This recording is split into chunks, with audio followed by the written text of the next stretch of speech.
حضور اقدس صلی اللہ علیہ وسلم کا ارشاد ہے کہ اسلام میں کوئی بھی حصہ نہیں اس شخص کا جو نماز نہ پڑھتا ہو، بے وضو کی نماز نہیں ہوتی۔ دوسرے حدیث میں ہے دین بغیر کے نماز نہیں ہے۔ نماز دین میں ایسا ہے جیسا آدمی کے بدن کے لیے سر ہوتا ہے۔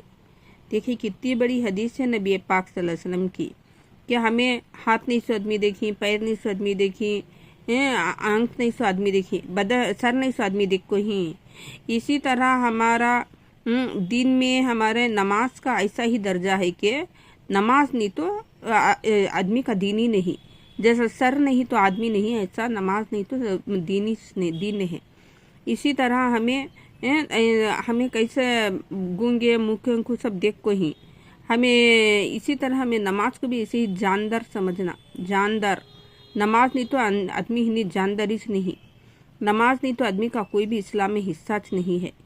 کیسے آدمی ہیں کہ اذان ہوتی رہتی ہے، آدمی اپنے کاموں میں مشغولی میں پھرتے رہتی، کوئی آوار گردی میں رہتی، کوئی اپنے کاموں میں، کوئی اپنے ایسے ہی کاموں میں پھرتے رہتی، عورتیں گھر میں بیکار بیٹھے رہتی، باتوں میں کیسے رہتی۔ بہت سارے دیندار رہتی ہیں جو وقت نماز ہوتے ہی نماز کی پابندی کرتی ہیں، مسجدوں کو جاری مرد حضرات، عورتیں گھر میں نماز کی پابندی کر رہی۔ دیکھیں انشاءاللہ ہمیں نماز کو بڑا اہتمام سے پڑھیں گے۔ نماز نہیں تو ہمارا کچھ بھی حصہ نہیں ہے۔ ایک نماز چھوڑنے پر 2,88,00,000 سال جہنم میں جلنا ہوگا۔ یہ جہنم کے دروازے پر نام لکھ دیا جاتا ہے۔ کیا ہمیں ایک نماز ہماری ساری زندگی کی کتنے نمازیں ہوں گے تو اس کی کتنا بڑی مدت جلنا ہوگا قیامت میں۔ خالی ایک نماز کا حساب لگا لیو، ایک نماز 2,88,00,000 سال میں ہمیں یہ 80 سال بھی نہیں رہنی، 1,00,000 سال، 2 کروڑ سال، 80 پر 8 لاکھ سال ہمیں جلنا ہوگا جہنم میں، 88 سال۔ اسی طرح اس لیے ہمیں نماز کو ہمیں خشوع خضوع سے پڑھیں گے، جان کر نماز کو سیکھ کر پڑھنا، اور وضو اچھی طرح سے پڑھنا، بنا کر نماز پڑھنا، اور ہمیں دوسروں کو بھی نماز کی ہمیں دعوت دینا، نماز کی کو ہے نا دین کی ترغیب کرنا، ہمیں دوسروں کی فکر کرنا، اللہ کا نے رو کر ہمیں اللہ سے مانگنا، ہمیں سب کے لیے امت محمدیہ کے لیے ہمیں دعائیں مانگتے رہنا۔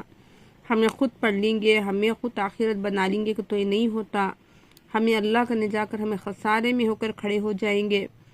اللہ تعالیٰ فرمائیں گے نبی پاک صلی اللہ علیہ وسلم دین کی خاطر اتنے مشقتیں اٹھائے، صحابہ رضی اللہ عنہ شہید ہوئے، ایسے دین کے راستے میں تکالیفیں برداشت کیے، فاقے اٹھائے، تمہیں کیا کرے کر کے۔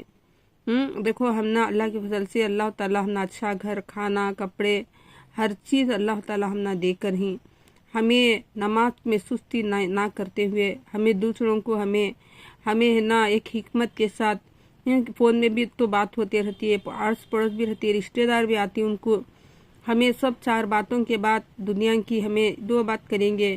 ماشاءاللہ آپ کے گھر میں 5 وقت کی نماز پڑھتے ہوں گے، کون سے وقت پر نماز پڑھتی، فجر کے وقت پہ کیا وقت کو اٹھتی، ایسا ظہر کا کیسا، ایسا تھوڑے باتوں پہ ہمیں ایسی حکمت سے پوچھنا۔ اور آپ کے بچے بھی نماز ماشاءاللہ پڑھ لیتے ہوں گے، قرآن شریف پڑھ رہی کیا کتنے پارے ہو گئے، ایسا کر ہمیں دین کے باتیں بھی 4 کر لیں گے۔ ہمیں ڈانٹ ڈپٹ سے، ہمیں غصے سے ہمیں کسی کو دین نہیں لا سکتے۔ بولنا ہمارا کام ہے، دعا مانگنا ہمارا کام ہے، ہدایت دینا اللہ کا کام ہے۔ اس لیے انشاءاللہ ہمیں نماز کی دعوت دیتے رہیں گے، اور ہمیں بھی نماز کی پابندی کریں گے۔ اس حدیث پاک کو امانت سمجھ کر 1 سے 4 5 جتنے لوگ ہو سکے ان تک پہنچائیے۔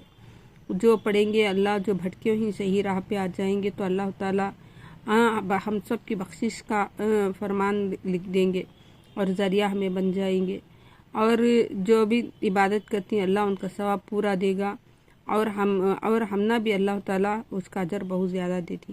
انشاءاللہ ہمیں نمازوں کی پابندی کریں گے، آمین۔